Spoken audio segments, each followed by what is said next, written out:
இது தெரியாம க்ரோவோட பக்கத்துல கூட போயிடாதீங்க. 2006ல ஒரு குரூப் ஆஃப் சயின்டிஸ்ட் ஒரு 5-6 க்ரோவை புடிச்சிட்டு வந்து ஒரு ரிசர்ச்காக அடைச்சு வைக்கிறாங்க. இதுல என்ன ஹைலைட்னா, அவங்க எப்பப்பெல்லாம் அந்த ரிசர்ச்காக எதனா எக்ஸ்பெரிமெண்ட் பண்றாங்களோ அப்பப்பெல்லாம் ஒரு ரப்பர் மாஸ்க வியர் பண்ணிட்டு தான் அந்த க்ரோ கையில போறாங்க. அந்த க்ரோவும் அந்த ரப்பர் மாஸ்க கிளீனா நோட் பண்ணி அதோட மைண்ட்ல மெமரியா வச்சுக்குது.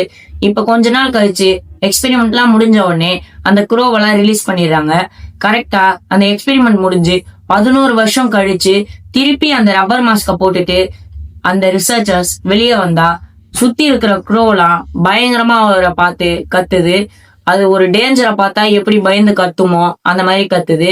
இதுல இருந்து ரிசர்ச்சர்ஸ் எல்லாம் என்ன கண்டுபிடிக்கிறாங்கன்னா, ஒரு க்ரோ பயங்கரமா மெமரியா வச்சுக்கும் எந்த பொருளையா இருந்தாலும் அப்படின்னு கண்டுபிடிக்கிறாங்க. அது மட்டும் இல்லாம அதுக்கு தெரிஞ்சத பக்கத்துல இருக்கிற க்ரோவுக்கும் சொல்லி அதையும் அலர்ட்டா இருக்க வச்சுக்கும் அப்படின்னு சொல்றாங்க.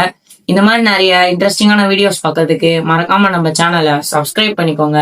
நாளைக்கு பாக்குற வரைக்கும் ஐயம் கோபி.